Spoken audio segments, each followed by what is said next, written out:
In this video we're going to have a look at an application called Book Creator, which is a fantastic tool for taking things that you've made in other applications, combining them together to make one single document that you can save or you can share for review with different pupils or different members of staff. So on the home screen of my iPad I'm going to tick the icon for Book Creator, and what this is doing, it's opening up an existing book that I'm working on already. So let's have a look. We've got a couple of pages in there. I'm going to click on this plus on the right hand side to put a new blank page in there.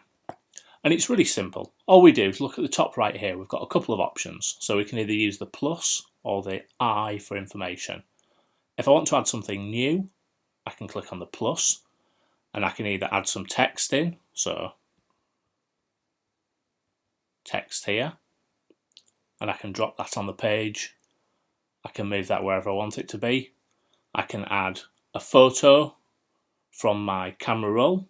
So let's choose an image from there. Let's go with a nice picture of a ship. So I can make that a bit smaller. We can move that to where we want it to be. We can rotate it around. So we'll drop that in there. Or I can add multimedia as well. So if I've got video files, I can add those in there just by doing the same thing, but choosing a video instead of a photo. I can use the pen and I can put freehand drawing in there. I can change the thickness of it. I can change the colour. So I can add my own little annotations if I want to something, or my own drawings if I prefer to add those. I can add sound if I use this option here, and it just gives me a little button to press to record a sound clip that I can include. I can use shapes as well with this icon up at the top right hand side. So I can click on that and I can add various different shapes and I can resize those. So there are lots of options there. There's a good range of things that you can use to make a multimedia book. If I want to edit something, I can just tap on it and I can click on this information icon up at the top here, the eye in a circle. And it will give me a menu that I can choose to do something about that image with. So I can either move it backwards and forwards if I want to send it behind things or in front of things. I can hyperlink it if I want to link to a web page. There are all sorts of options.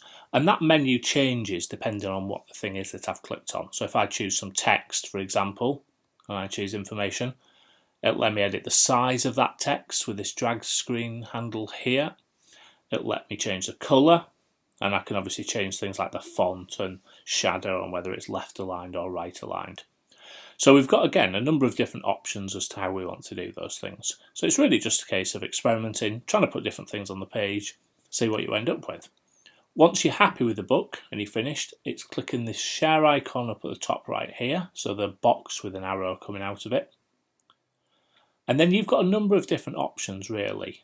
So you can either save it to folder to save something to your home area. I think in this case what I'm going to do is just scroll along and I'm going to copy this to iBooks.